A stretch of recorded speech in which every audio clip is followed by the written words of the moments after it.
اس کے اندر Peoples party کے لوگ بھی شامل ہیں, نون لیگ کے بھی شامل ہیں, پی ٹی آئی کے بھی لوگ شامل ہیں بالکل.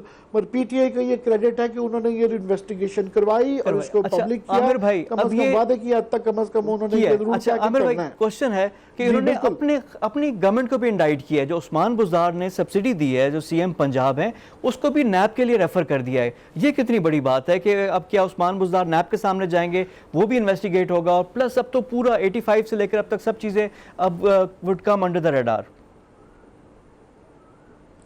نہیں, گورنمنٹ کو اگر اپنے کریڈیبلٹی بحال کرنی ہے تو اس کے لیے ضروری تھا کہ جن کے نام آ گئے ہیں اور ثابت ہو گیا ہے کہ آپ کی اپنی رپورٹ کے اندر کہ یہ لوگوں کا یہ قصور ہے, کچھ لوگوں کو فارغ کر دینا چاہیے. اس میں میں سمجھتا ہوں عثمان بزدار صاحب کا کلیئرلی رول آ گیا ہے.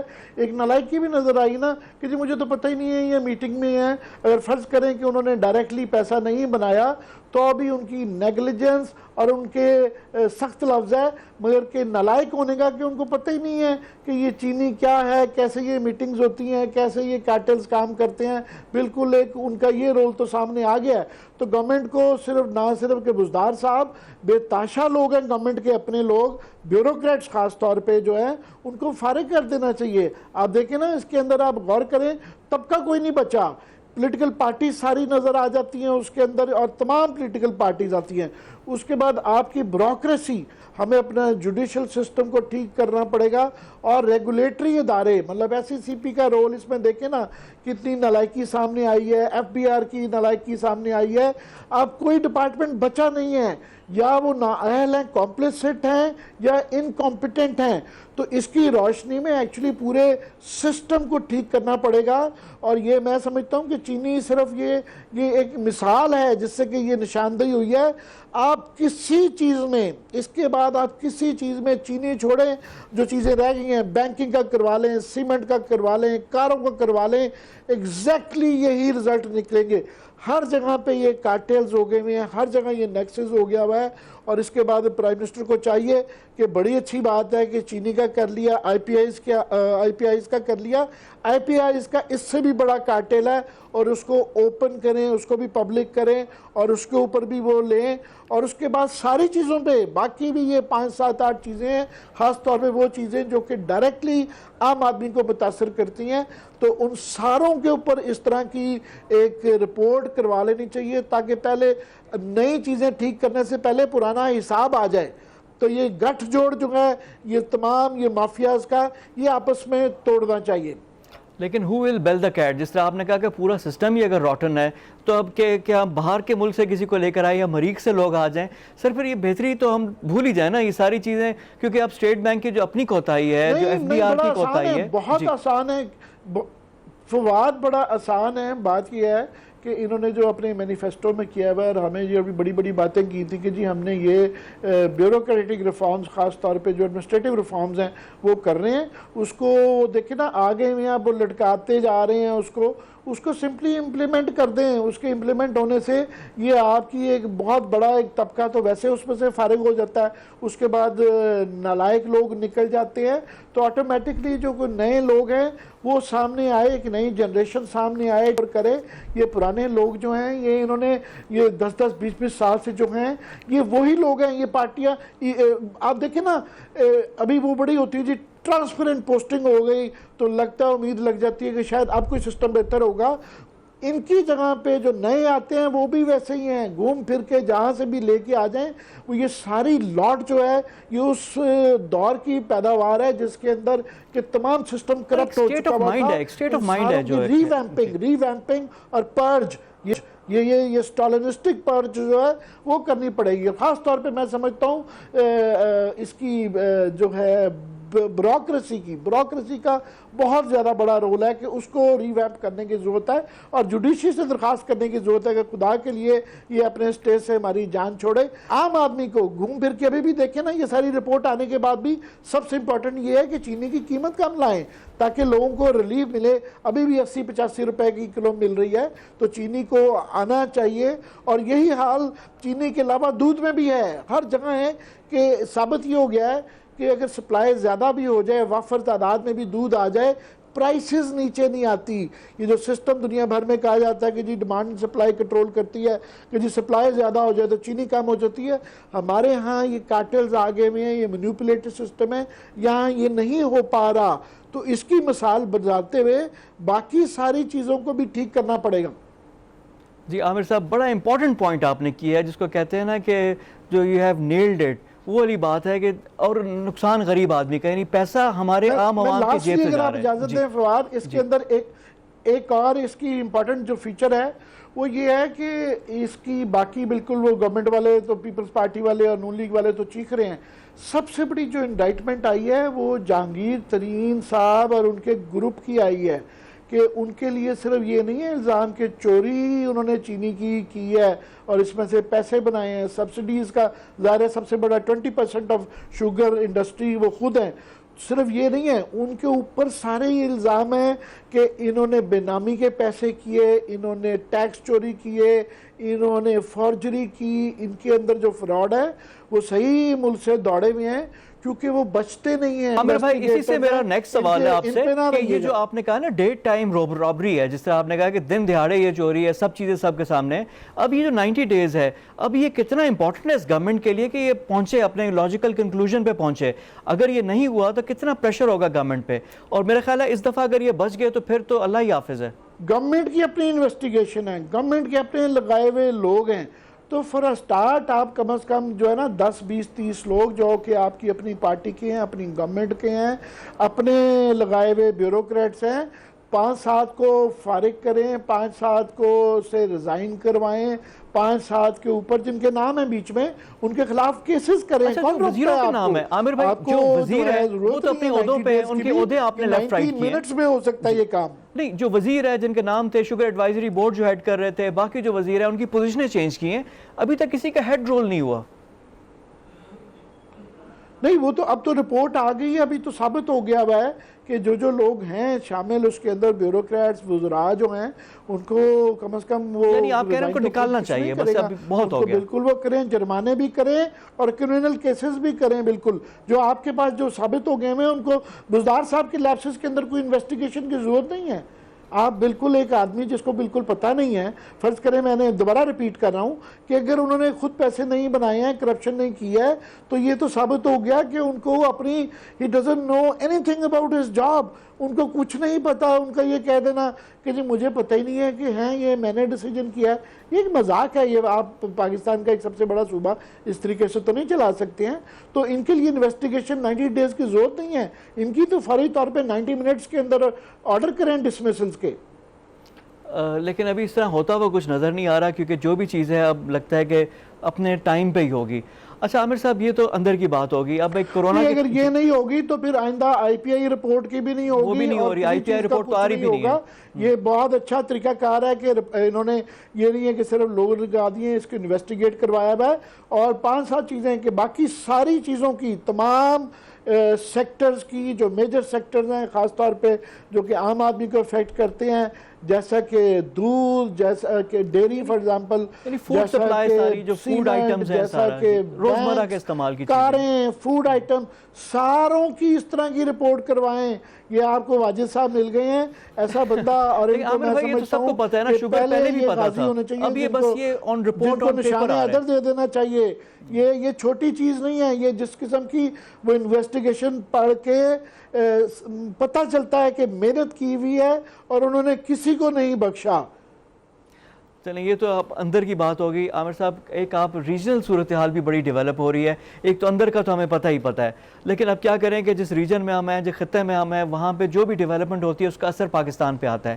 اب کیونکہ آپ بڑا اس کو کلوزلی فالو بھی کر رہے ہیں, you are the one who pointed this out, جو انڈیا کے درمیان جو ہو رہا ہے اس سے پورا خطہ ڈی سٹیبلائز ہو رہا ہے.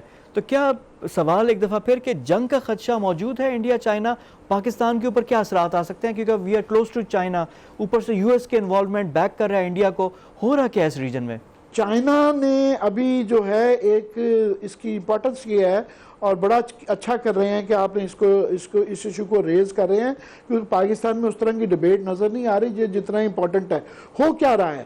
ہو یہ رہا ہے کہ 2-3 چیزیں ہو گئی ہیں کہ اس وقت پورے خطے میں ایک قسم کا اسٹریٹجک ری الائنمنٹ ہو رہا ہے. چائنا نے جو کہ پارٹی ہے کشمیر کے اندر اور لداخ کے اوپر کیونکہ ان کا کلیم بھی ہے اور وہ سمجھ رہے ہیں انہوں نے اپنے 70 سال کے سارے معاہدے جو ہیں وہ سائیڈ پہ رکھ کے ڈائریکٹلی اس میں کود گئے ہیں کہ انڈیا کو جو یہ خاص طور پہ لداخ کو جو یونین ٹیریٹری بنا کے وہاں پہ سچویشن آن گراؤنڈ جو بدلی جا رہی ہے یہ ایک قسم کا ایک ریئیکشن آیا ہے. ہو کیا رہا ہے کیونکہ عام آدمی ناظرین کو یہ میں اس کے آسان اس میں بتا دوں کہ 2-4 چیزیں اور یہ کوئی ٹیکٹیکل نہیں ہے کہ یہ آج سے پہلے جو اس طرح کے ہلکے بلکے بارڈر کے جو سکرمشز ہو جاتی تھی لڑائیاں ہو جاتی تھیں یہ اس طرح کی نہیں ہے. یہ ایک اسٹریٹجک سوچی سمجھی چائنا کی موو ہے اور اس پہ ہمیں خاص طور پہ بہت زیادہ نظر رکھنے کی ضرورت ہے کیونکہ ہم ڈائریکٹلی اس سے افیکٹ ہوتے ہیں. پینگانگ لیک ہے ایک ہاٹ سپرنگز ہیں مگر ہمارے لیے جو سب سے زیادہ امپورٹنٹ ہے وہ جو یہ گلوان ویلی کے پاس جہاں پہ یہ بھی روڈ بن رہا تھا جہاں پہ بیس بنا رہا تھا انہوں نے. جی بالکل بالکل وہ بیس نہیں صرف بن رہا ہو یہ رہا تھا کہ ہندوستان نے پچھلے 20 سال میں وہاں ایک سڑک بنا لی ہے جسے جو کہلاتی ہے داربوک سے لے کے وہ ایک بیس جو ہے وہ دولت بیگ اولڈی DBO کہتے ہیں وہ اس کو بنا رہے ہیں. یہ DBO جو بیس ہے یہ بالکل جو ہے سیاچن کی بیس پہ سمجھ لیں اور یہ 8 کلومیٹر فاصلہ ہے اس کا کراکورم پاس سے. کراکورم پاس جو ہے یہ سیاچن کی ایسٹرن کارنر ہے اور ہم نے جب 63 کے اندر جو چائنا کے ساتھ باؤنڈری کا جو معاہدہ کیا تھا اس کے اندر یہ وہ جگہ تھی جہاں ہندوستان چائنا اور پاکستان کا بارڈر ملتا تھا. تو یہ بالکل اس کے قریب جو ہے ہندوستان نے جو ہے ساری جو سچویشن جو ہے لداخ کی بدلنے کی کوشش کی ہوئی ہے کہ خاص طور پہ یہ جو سڑک ہے تو چائنا نے کیا کیا ہے کہ انہوں نے یہ گلوان ریور یوں آ کے لگتا ہے اس کی شایوک ریور کے ساتھ تو شایوک ریور کے ساتھ یہ 250 کلومیٹر کی سڑک بنائی اور اس کے بعد پچھلے سال جو ان کے ڈیفنس منسٹر راجناتھ سنگھ صاحب اس کو انوگریٹ کیا تو یہ انہوں نے وہاں پہ ہائٹس پہ آ کے وہ ان کا جو سارا منصوبہ تھا جو کہ ہمیں ڈائریکٹلی سیاچن کو بھی افیکٹ کرتا تھا. دوسرا ایک خطرہ یہ تھا کہ فیوچر میں یہ والا انفراسٹرکچر جو ہے اگر کوئی سی پیک کے لیے یا پاکستان کے ناردرن ایریاز میں انہوں نے کوئی انکرجن کی تو یہ بلڈ اپ جو ہے اس کے اندر استعمال ہو سکتا تھا. نہ صرف یہ ہمیں افیکٹ کرتا تھا یہ اور ہمیں کرنے کا مطلب سی پیک بھی کیونکہ اب چائنا ڈائریکٹلی انوالوڈ ہے چائنا کو بھی کرتا تھا اور چائنا کی جو بارڈر ہے اس کو بھی افیکٹ کرتا تھا. تو وہ انہوں نے کہا جناب کہ یہ آپ وائلیٹ کر رہے ہیں کیونکہ ہندوستان لداخ کے اندر خاص طور پہ کوئی 3300 کلومیٹر کی سڑکیں بنا رہا ہے پھر ایک ریلوے لائن کا بھی منصوبہ ہے پھر یہ ایک سڑک بنا دی ہے پھر ایک پینگانگ لیک کے پاس ایک سڑک بنا رہی ہے. تو یہ جو بلڈ اپ انفراسٹرکچر کا کیا جا رہا تھا چائنا نے یہ اس بات کا فائنلی فیصلہ کر لیا ہے کہ ہندوستان جو ہے وہ کسی صورت میں بھی ان کا جو لارجر پروجیکٹ ہے چائنا نے کیونکہ اپنا سارا کچھ داؤ BRI جو بیلٹ اینڈ روڈ انیشیٹو ہے جس کا سی پیک ہمارا ایک کوریڈور ایک حصہ ہے اس طرح کے 5 اور کوریڈورز بھی ہیں.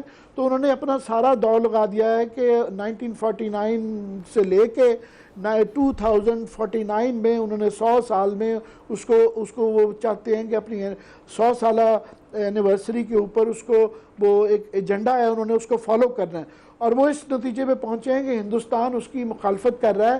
ہندوستان نہ صرف کہ یہ بلڈ اپ کر رہا ہے ہندوستان نے سی پیک کو بہت زیادہ اپوز کیا اور بھاشا ڈیم اور ڈائمر ڈیم کی اپوزیشن کی. تو یہ ساری چیزیں دیکھتے ہوئے چائنا اس نتیجے پہ پہنچا ہے کہ ہندوستان کسی صورت میں بھی اس معاملے میں جو ہے چین کا نہ صرف ساتھ دے گا بلکہ مخالفت کر رہا ہے. جی بڑا امپورٹنٹ آپ نے عامر صاحب بڑے اچھے طریقے سے سمجھا بھی دیا کیونکہ یہ اسٹریٹجک یہ صرف انڈیا اور چائنا کا معاملہ نہیں ہے انٹرنیشنل نوعیت کا یہ چیز ہے. پاکستان کے لیے بھی جو سی پیک کی حساسیت ہے اگر انڈیا اتنا قریب آ جاتا ہے نقصان ہے ہمارے لیے وہ بھی دیکھنا ہوگا and this is a very serious matter. بہت شکریہ عامر متین صاحب. پروگرام جاری ہے لیکن یہاں پہ وقت ہوا ایک بریک کا. سی یو آفٹر بریک. میرے ساتھ ابھی موجود ہیں شاہد جاوید برکی صاحب. کسی تعارف کے محتاج نہیں ہے طویل ان کی ایک کنٹریبیوشنز بھی ہیں اکنامکس کی فیلڈ میں انٹرنیشنل یعنی ورلڈ بینک میں بھی وائس پریزیڈنٹ رہے ہیں جب پاکستان میں 96 میں جو گورنمنٹ تھی، ڈی فیکٹو فائنانس منسٹر شاہد جاوید برقی تھے. اپنی تحریریں، اپنی کتابیں اور معیشت میں ان کا بڑا نام ہے، اتھارٹی سمجھے جاتے ہیں. آج کل امریکہ میں ہیں، ان سے ہم گفتگو کرتے ہیں. ہمیں امریکہ سے جوائن کر رہے ہیں برقی صاحب. پاکستان میں بجٹ بھی آنے والا ہے، کووڈ کی صورتحال دنیا بھر میں اکنامیکلی امپیکٹ آ رہا ہے، اس پہ بھی بات کریں گے. پاکستان کے لیے فیوچر میں کیا کیا ایونیوز ہیں، کیا کیا اپورچونیٹیز ہیں، ہم کیا کیا کر سکتے ہیں تاکہ ہماری اکانومی بہتر ہو. ان تمام ایشوز پہ گفتگو کریں گے شاہد جاوید برقی صاحب سے. برقی صاحب السلام علیکم اینڈ ویلکم ٹو دا شو. جی السلام علیکم. سر بڑے عرصے کے بعد آپ نے بھی ٹائم دیا ہے، بڑے عرصے کے بعد پاکستانی اسکرین پہ بھی آپ نظر آ رہے ہیں. ٹو بگن ود انٹرنیشنل، جو ہم گلوبل بات شروع کریں گے پھر پاکستان پہ آئیں گے.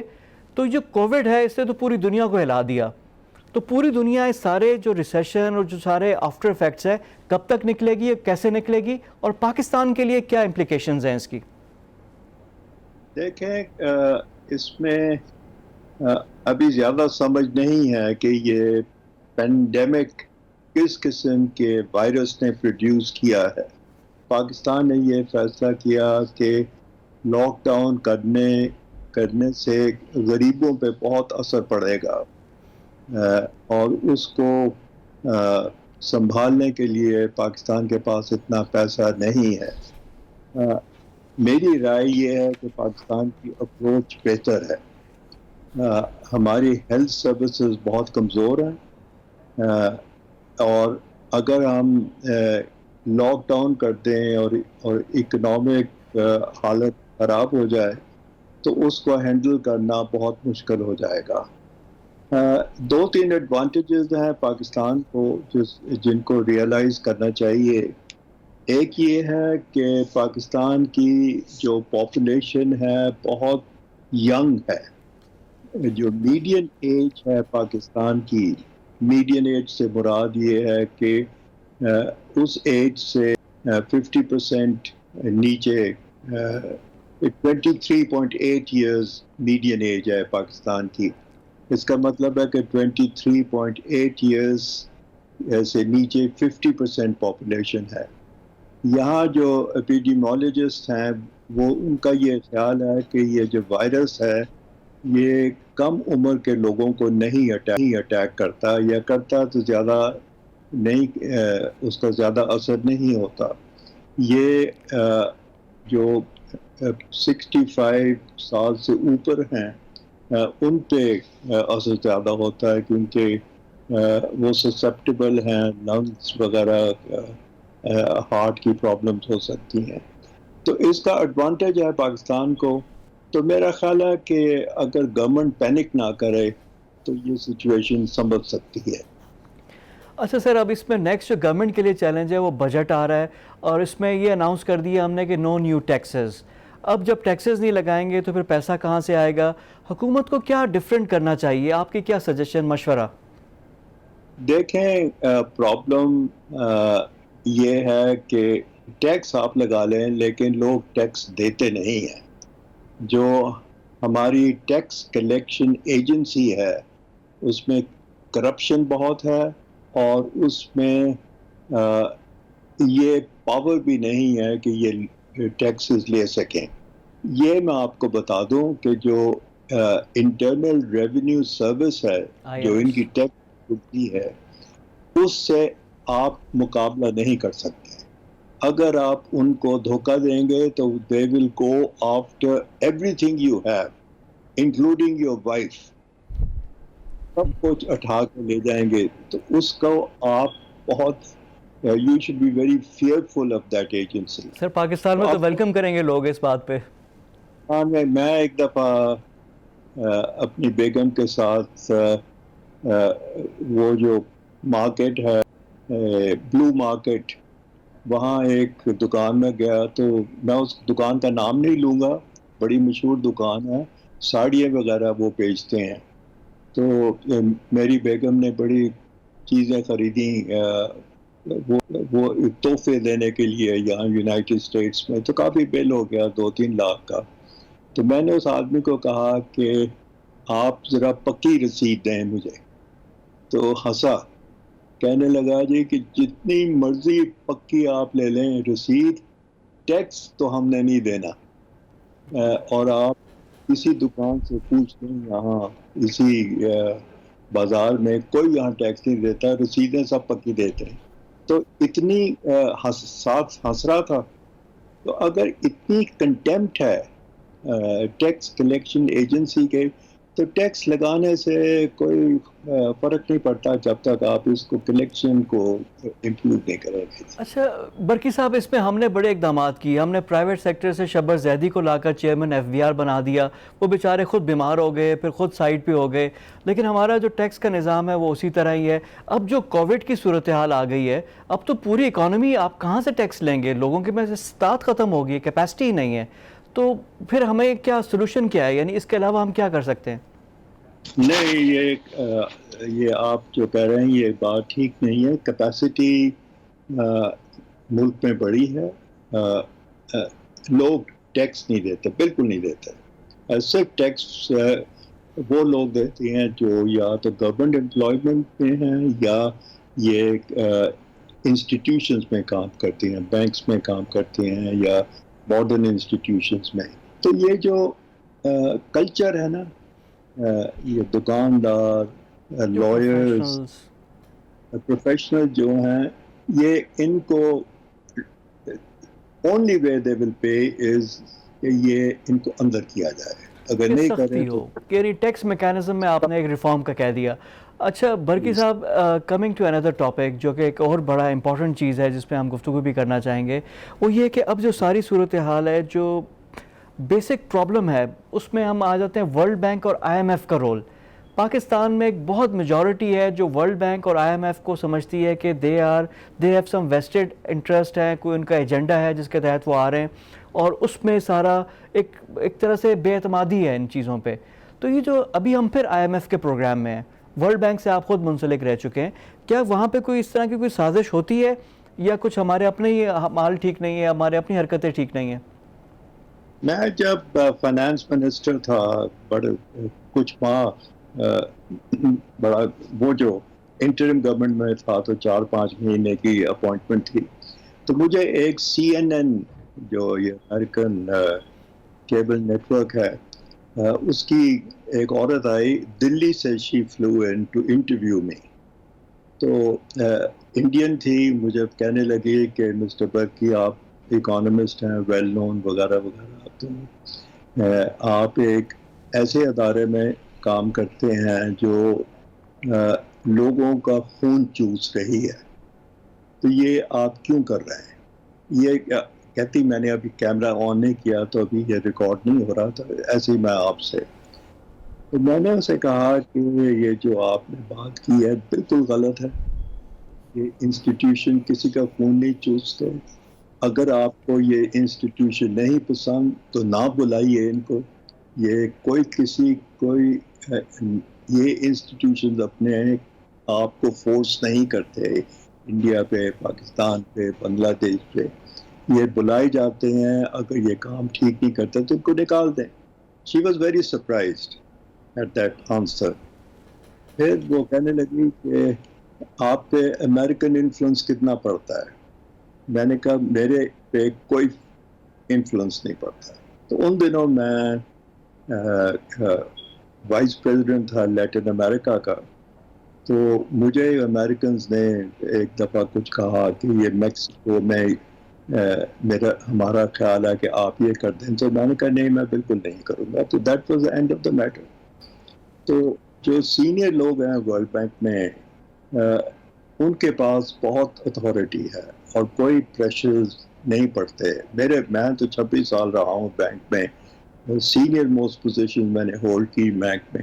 کبھی کسی نے جب میں ڈائریکٹر تھا چائنا کا, جب یہ ٹین اسکوائر کرائسس ہوئی, تو اس وقت مجھے کہا گیا کہ امریکنز چاہتے ہیں کہ world bank should pull out of China. I said I will not pull out of China. جو مرضی کر لیں آپ. تو میں نے مجھے تھوڑا سا تھریٹ کیا, لیکن ultimately I did what I wanted to do. تو یہ ہے جواب میرا. جی برکی صاحب, یہ تو بڑا ویل ڈاکیومنٹڈ ہے جو آپ نے اس وقت چائنا والے ایشو پہ اسٹینس بھی لیا تھا. اب finally sir, government of Pakistan کو, کیونکہ آپ کا فائنانس کا بیک گراؤنڈ ہے, اکنامکس کا بیک گراؤنڈ ہے, واٹ از دا ایڈوائز, مشورہ کیا دیں گے کہ کیا ہمیں کرنا چاہیے؟ میری ایڈوائس دو تین چیزیں. I had a detailed conversation with Imran last time I was in Pakistan.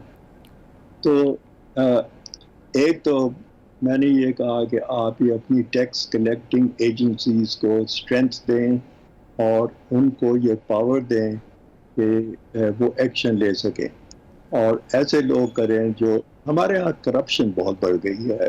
اب میں جو باتیں سنتا ہوں یہ ایون سیکرٹریز اور جو سینئر سول سرونٹس ہیں بہت سے ایسے ہیں جو یہ پیسہ لے کے کام کرتے ہیں. عمران نے کہا تھا کہ میں 6 ماہ میں کرپشن ختم کر دوں گا. تو میں نے اس کو پھر ایک پیپر لکھ کے بھیجا. میں نے کہا کہ دیکھو یہ کرپشن اتنی ڈیپ روٹڈ ہے, یہ 6 مہینے میں نہیں ختم ہوگی. کوشش کرو, لگے رہو, لیکن یہ وقت لگے گا. تو اس کو کلین گورننس بہت ضروری ہے اور یہ اس پہ بہت توجہ دینی پڑے گی.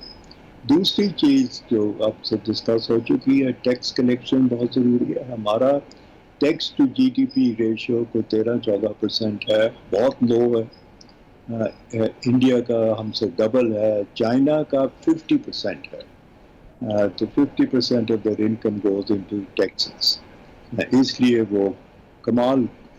اب میں چاہتا ہوں کہ اگر چائنا تو پہچانا نہیں جاتا compared to what it was when I was working in China.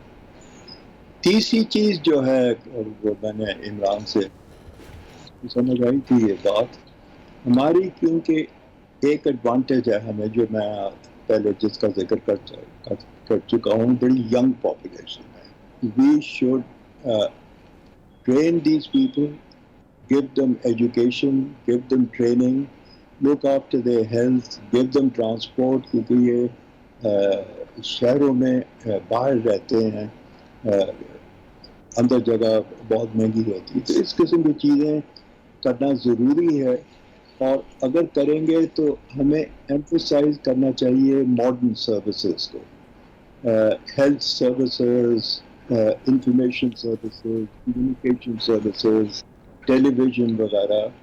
اس میں ہمارے پاس کیونکہ اتنی بڑی پاپولیشن ہے, ینگ پاپولیشن ہے,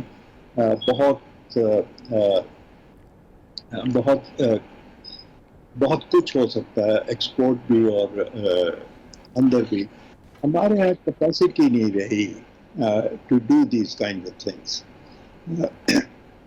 I mentioned this to a number of people in Pakistan کہ یہ کہتا ہے nobody took any interest and nobody did anything, which is very unfortunate. تو یہ 4-5 چیزیں. عمران کو میں نے کہا تھا کہ you need a new development paradigm. اب وہ ایکسپورٹ مینوفیکچرز کو ایکسپورٹ کرنا is the only way out.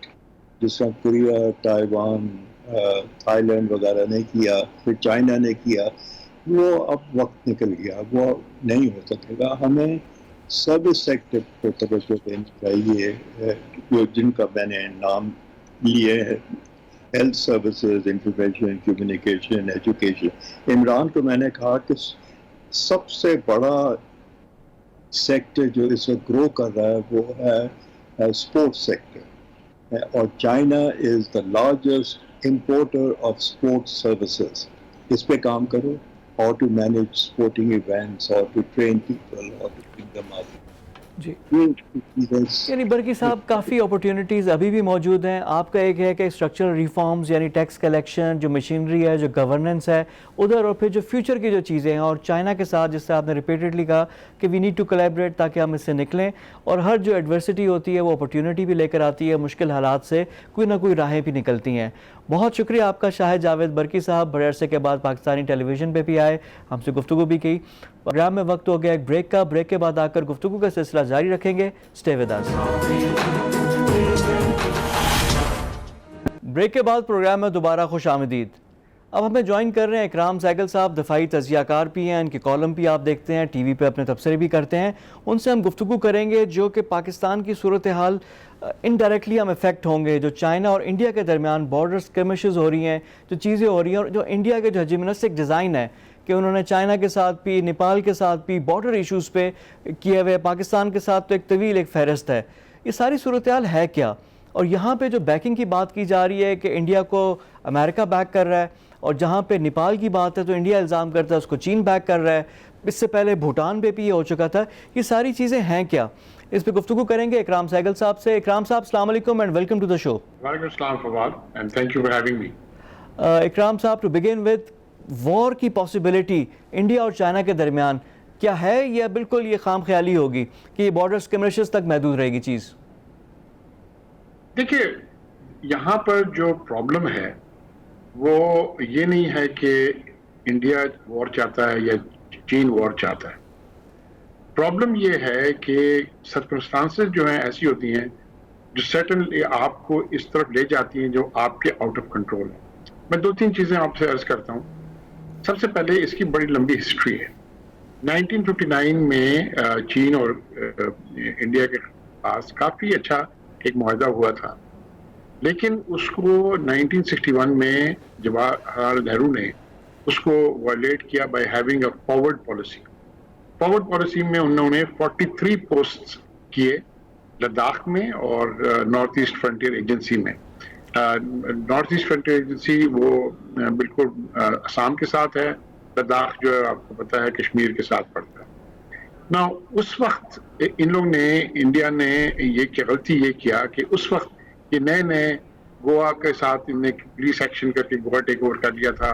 ان نے اوور ریٹ کیا اپنی آرم فورسز کو اور یہ سوچا کہ ہم کیونکہ ماؤنٹینس ایریا ہے, چین کی بڑی لمبی لائن آف کمیونیکیشن ہے, ہم چین کو بڑی جلدی سے ہم اس جگہ سے نکال دیں گے. تو آپ ان کی اس زمانے کی میڈیا رپورٹس پڑھیں اور وغیرہ وغیرہ تو دیکھیں کہ میڈیا نے ان کو بڑا ایگ آن کیا. میڈیا کے اندر بار بار اسٹیٹمنٹس آتے تھے, تھرو دا چائنیز آؤٹ, جوان سوئنگ انٹو ایکشن وغیرہ وغیرہ. میں آپ کو 50 ان کے ہیڈ لائنز زمانے کی. اور سر اس کی مس کیلکولیشن کا 62 کی وار پہ انہوں نے خمیازہ بھی بھگتا, اور جواہر لال نہرو, اور اس کے بعد سر آپ نے خود لکھا بھی ہے, آپ کا اپنا کالم میں پڑھ رہا تھا جو آپ نے, جو ہینڈرسن بروکس اور جو بھگت رپورٹ ہے, یعنی اس میں بھی تو بڑا انہوں نے کیسٹائز کیا ہوا ہے انڈیا کو, اپنی اس وقت ملٹری لیڈرشپ کو, پولیٹیکل لیڈرشپ کو. کوئی سبق نہیں سیکھتے ہم لوگ ہسٹری سے؟ اب وہی چیزیں, وہی غلطیاں پھر ریپیٹ کر رہا ہے انڈیا. دیکھیں ایک تو انڈیا نے اپنے کو ایک بالی ووڈ ٹائپ ایک ہائپ کریٹ کر دی تھی اپنی شائننگ انڈیا والی, ٹھیک ہے جی. وہ آپ دیکھیں کہ تھوڑی بہت پہلے ایون پینڈیمک سے پہلے ہی اکنامک کرائسس ایک آ گئی تھی انڈیا کے اوپر, اور وہ اکنامک کرائسس جانے والی نہیں ہے, اور یہ پینڈیمک کی وجہ سے کافی ایکسپینچیٹ ہو گئی ہے. وہ تیسری بات یہ, جب بالی ووڈ کی ہائپ کریٹ کی گئی ہے, بالی ووڈ میں آپ موویز دیکھیں, ایک نہیں 10 موویز نہیں 100 موویز نکل آئی ہیں انڈین آرمی کو دکھاتے کہ انڈین آرمی سب جگہ میں کامیاب ہو رہا ہے, انڈین آرمی پتہ نہیں کیا کر رہا ہے. اس سے پبلک کو انہیں بالکل ایک ہائپ کریٹ کر دیا پبلک کے اندر کہ انڈین آرمی کچھ بھی کر سکتا, ٹھیک ہے جی. نا اس ہائپ کے ساتھ یہ جب چائنیز آئے تو اس وقت انڈین پبلک میں ہائپ آئی کہ یہ چائنیز کیوں آئے, چائنیز کو ملا ہے. تو آپ کو میں 1 سال پہلے, 1 سال نہیں 2 سال پہلے بھوٹان میں لے جاتا ہوں. بھوٹان کی ڈسپیوٹ تھی چین کے ساتھ تکلام پلیٹو کے اوپر, اور جہاں پر انڈین ٹروپس 50 کلومیٹر اندر آ کے ہیلپ کرنے گئے تھے بھوٹان کو. تو چین نے انہوں نے پوچھا کہ آپ کی ہماری تو لڑائی نہیں ہے, تو ہماری بھوٹان کی ڈسپیوٹ ہے, اور آپ اگر یہی کرتے ہیں تو ہم اگر کل کو کشمیر میں پاکستان میں بولتا ہے ڈسپیوٹ درمیان ہے, تو آپ بلیو کریں 24 گھنٹے کے اندر یہ واپس اپنے ٹروپس کر لیا. ایک انہوں نے ریکویسٹ کیا چین کو کہ ہمارا ناک نہ رگڑنا, ہائپ نہ کریٹ کرنا, کہ پبلک ہیوملیشن نہ ہو. پبلک ہیوملیشن نہ ہو. اب ان کی پرابلم یہ ہے کہ یہ ڈیفینیٹلی یہ چاہتے ہیں کہ چین کے ساتھ کسی نہ کسی سیٹلمنٹ کر لے, لیکن ان کی پبلک جو ہے وہ پیچھے ان کے پڑی ہوئی ہے. پبلک ہیوملیشن جو ہے نا وہ مودی صاحب کے لیے بڑی پرابلم, اسی لیے وہ پریٹیکسٹ ڈھونڈ کر رہے ہیں کہ پاکستان کو کسی نہ کچھ کرے. پاکستان کے لیے کیا کیا امپلیکیشنز؟ ایک تو یہ کہ انڈیا پاکستان کے خلاف جو پرائم منسٹر بھی کہہ رہے ہیں کچھ نہ کچھ کرے گا, پلس یہ جو ویلی ہے گلوان ویلی جہاں پہ یہ روڈ کنسٹرکٹ کر رہا تھا لداخ کے پاس, اس کی اسٹریٹجک ویلیو کیا ہے؟ Why India is doing it, اور چائنا کی وہاں پہ موجودگی پاکستان کے لیے کتنی ہیلپ فل ہو سکتی ہے؟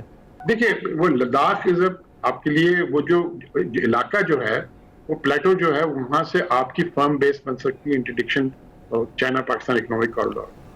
ایک لمبی اسٹریٹجک ویلیو اس جگہ کی ہے, کیونکہ چائنا پاکستان اکنامک کوریڈور ایک بولتے ہیں نا کہ فنکشنل ریالٹی جو ہے, جو اوپننگ دیتی ہے چائنا کو انٹو دی انڈین اوشن, وہ تو چائنا کسی بھی ہر ریسورس کو اپنا حق نہیں دے گا. انڈین پبلک جو ہے وہ بینٹ ہے کہ کچھ کرے. آپ کا موقع بہت اچھا آ رہا ہے. دیکھیں 62 کے بعد پہلی دفعہ اس نمبرز میں چائنیز نے ٹروپس موو کیا ہے دونوں طرف. ایک تو اس طرف لداخ میں لوگ بھول جاتے ہیں نتھو لا پاس جو ہے ادھر, وہاں پر بھی ہے, نیفا میں بھی, نارتھ ایسٹ فرنٹیئر وہاں پر بھی چائنیز ٹروپس آ گئے ہیں. ٹھیک ہے, اور وہ جو ہے اٹ از وہ جو نیک بولتے ہیں نا, چکنز نیک جس کو بولتے ہیں 17 مائل کی کوریڈور, اگر وہ کٹ کر دیتے ہیں, سکم سے کٹ کر دیتے ہیں تو انٹائر آسام جو ہے وہ چلا جاتا ہے. وہ تو بنگلہ دیش کے فیور میں جاتا ہے. یہ تو میں آپ کو ایک چھوٹی سی بات کرتا ہوں جو لوگوں کو یہاں نہیں پتا ہے. 1946 میں قائد اعظم نے فضل الحق کو اور سروردی کو بولا تھا کہ آپ کوشش کریں کہ ایک گریٹر بنگال بنائیں. ہم تو ہیں پاکستان, ہم تو دونوں مسلمان, ہم مسلمان ہیں, ہم ساتھ رہیں گے. اگر گریٹر بنگال کی آپ کرتے ہیں تو یہ پورا علاقہ ویسٹ بنگال, ایسٹ بنگال, آسام وغیرہ یہ سب ایک بن جاتا. آپ سوچیں کہ کتنی بڑی چیز تھی. اب ہم کہتے ہیں کہ association eastern states of South Asia, آپ کو پتا ہے کہ 7 ممالک ایسے ہیں وہاں پر جو آلریڈی وہاں پر انسرکشن ہو رہے ہیں انڈیا کے خلاف. ناگالینڈ, میزورام, الفا, منی پور, جی وہ 7 سسٹرز جو کہتے ہیں نا, جو 7 سسٹر, وہاں سب جگہ, تریپورا, وہاں سب جگہ وہاں پر ہے. آپ کے پاس بہت بڑا موقع ہے, بنگلہ دیش کے لیے بہت بڑا موقع ہے. ٹھیک ہے جی. تو میں سمجھتا ہوں جو قائد اعظم کی اوریجنل ایک کانسیپٹ تھی, ڈریم تھی اس زمانے میں کہ کمپلیٹ ساورن اسٹیٹ اور ساتھ کشمیر کے, آپ سوچیں ٹھیک ہے کہ کتنا بڑا آپ کے پاس ایک اپرچونٹی آ رہا ہے. تو میں آف کورس آبویسلی میں تو یہ نہیں کہہ سکتا کہ گورنمنٹ کے پاس زیادہ انفارمیشن ہوتا ہے, آرم فورس کے بعد ان کی انٹیلیجنس زیادہ ہوتی ہے, لیکن میں یہ سمجھتا ہوں کہ ہماری بیٹل ہارڈنڈ جو فوج ہے, بیٹل ہارڈنڈ جو 2 ڈیکیڈز کی لڑائی نے لڑی ہے وار اگینسٹ ٹیررزم, اور ٹھیک ٹھاک it was not a war against terrorism only, it was a counter insurgency کی بیٹل جو ہوتی ہے بڑی سخت بیٹل ہوتی ہے, and we won that, اور وہ جیت گئے ہم. And we won that. We are the only country in the world, the only army in the world that has won the battle against counterinsurgency in the last so many decades. So ہمیں چاہیے کہ ہماری mentally at least, morally at least, spiritually at least, ہماری posture جو ہے وہ from appeasement to positive aggressiveness چاہتے ہیں.